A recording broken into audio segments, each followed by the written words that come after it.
You guys, I am finally sharing my nail care routine. This is before, that's why they look so gnarly. And I'm gonna show you guys basically the steps of how I prep and take care of my nails before painting them. This is very simple, and this is kind of what I've learned over the years. I was a huge nail biter. I was probably one of the worst in my family. I bit my nails ever since I was a child, preteen, teenage years, and then I finally stopped at the age of like 17, 18. Yeah, I was bad. I was really bad. And it finally came to a point where it was just so embarrassing because I literally had little stubs for nails. I would not even consider them nails. It was just kind of it was disgusting. And basically I stopped and I started taking care of them, and they didn't grow for like the longest time. Ever since then, I'm very conscious of how I take care of my nails, and I want to share with you guys my nail care routine, how I prep, how I take care of them before I paint my nails, because I think that's one of the biggest things, is having a really great nail foundation before you apply your nail polish. So step one, if you have old nail polish, remove it with nail polish remover. And I really like to take my time with this. And one of my favorite nail polish removers is by Beauty Secrets. This is their acetone. I like that it's formulated with wheat protein and vitamin E, which is really good for your nails. And this is just one of my favorite acetones. It is very potent, but it does not dry out my nails like most of the acetones or nail polish removers out there, just because there's so much alcohol or acetone in there. This one is really great. I like it, and it smells really good. I always make sure to put some kind of paper towel down before I start taking the nail polish off. I really like to soak the pad and then just put it on top of the nail. Hold it there for like 5 seconds, and then I'm just gonna start rubbing it back and forth very gently. Make sure you go underneath the nail just to get rid of everything.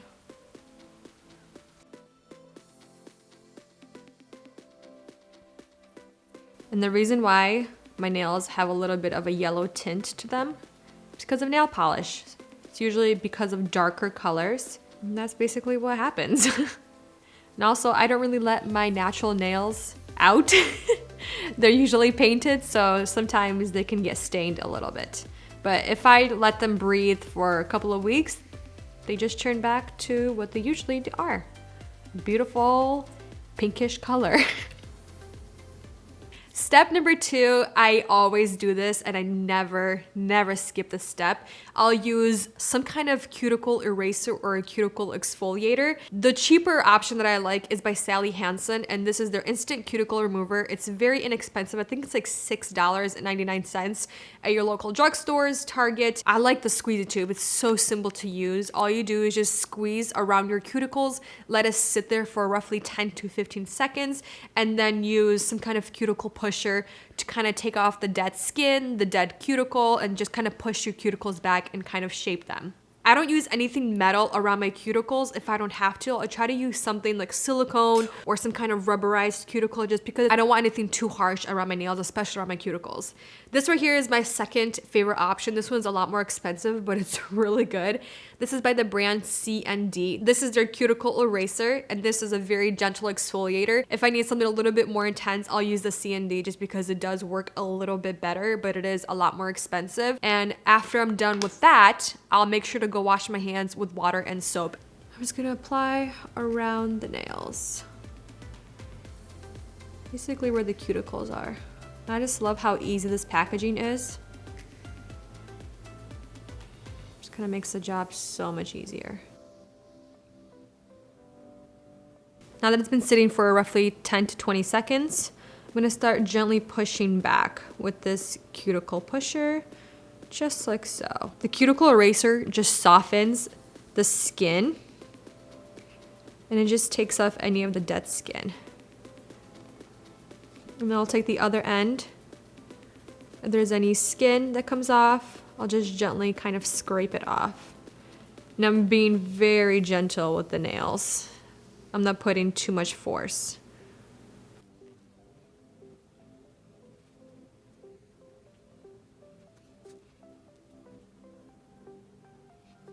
Now that I'm done pushing the cuticles back, I'm gonna go wash my hands with water and soap. I'll be right back. So step number 3. So now that my hands are washed, they're dry, I now go in and this is where I shape, cut, or file down my nails. This all depends on how long my nails are, what kind of shape I want them to have. Today, I'm not going to pretty much do anything except for file and shape them a little bit just because they are growing quite a bit. And I'm going to use one of these first. This is by the brand Flowery. I get these at Ulta. They're very inexpensive. They always have some kind of sale going on, or they usually do like buy one half off. So this right here is more of a coarse grit. And this one's really great for shaping and filing down the nails. And this one right here, this one is a little bit more fine grit. So this one's really great to go around the edges to kind of really seal the deal. All right, so now I really want to shape my nails. I'm going to file them a little bit, shape them.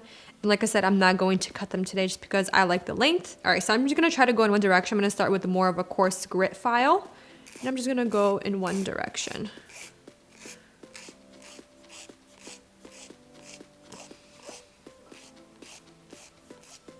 I'll usually do it towards me and then I'll flip my hand around, kind of look and see where else needs filing. Bring it back around.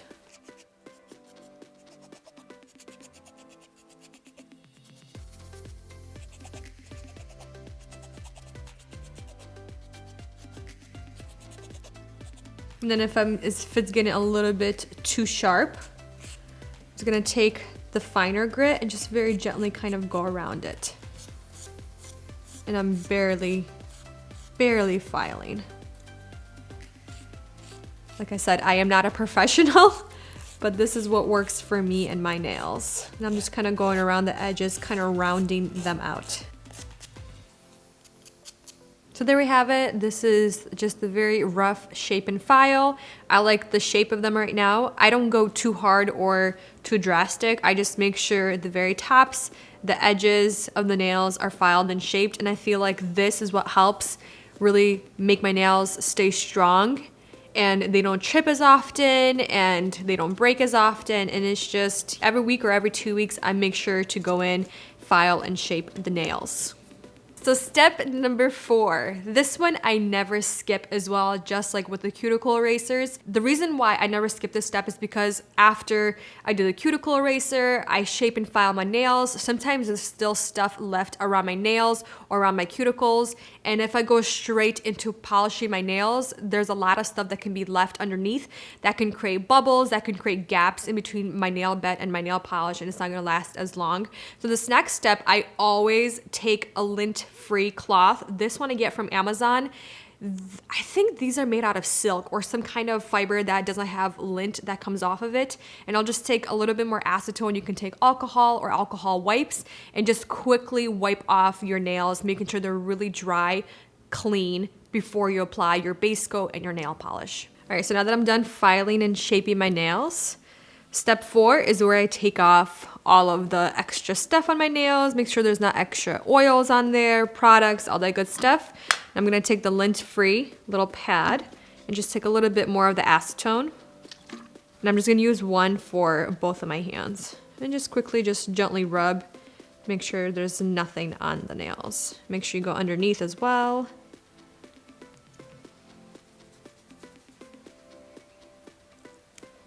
As you can see, they're getting really nice and dry, which is exactly what I want before I apply any base coats and the nail polish.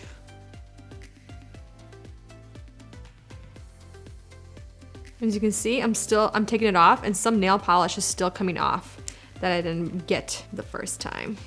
So I always make sure to do this a second time with either acetone or alcohol wipes. All right, there you go. And step number 5 for me, this is where I apply my base coats. Usually I'll apply 1, sometimes I'll apply 2 depending if I'm applying nail protein and a base coat. So today I'm only gonna apply 1. I'm going to apply this one right here, the Mavala from Switzerland.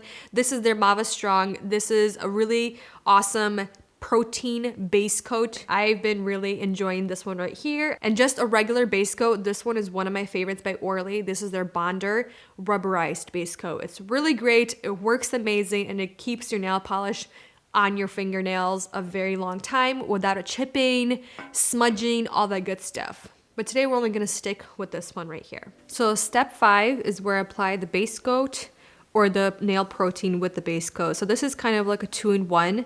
This is the Mavala. This has a protein and it has the base coat within one. So instead of using 2 products, I really like this one. It's kind of pricey. I think it's like $20, but a little goes a long way.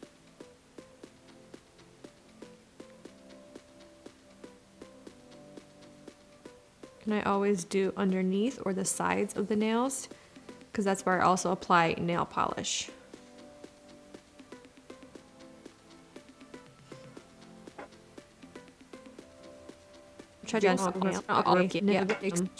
Wipe out easily.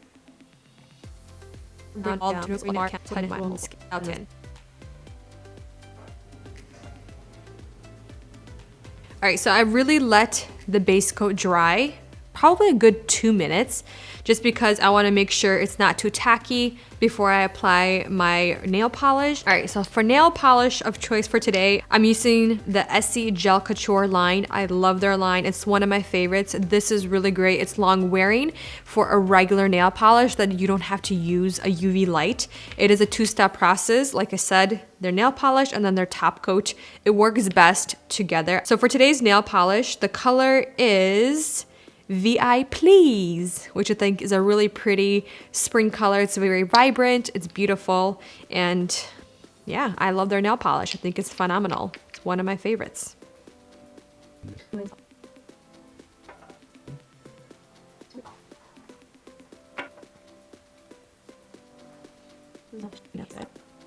I did 2 coats of the nail polish to make it nice and opaque, and now I'm going to seal it with the top coat.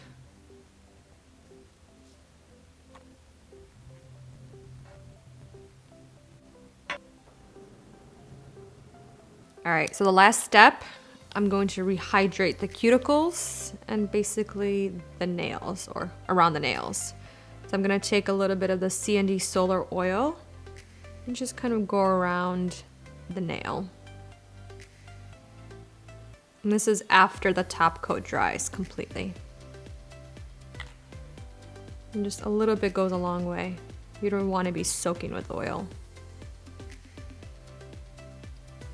All right, and then just gently rub in the oil with the other fingers. And I'm just rubbing them around the nail on the skin and not actually on the nail. And just kind of underneath, just basically massaging the oil into the skin. And that's what the nails look like with the nail polish on. I believe prepping your nails before you put nail polish on them really helps extend the nail polish life. And plus your nails look beautiful.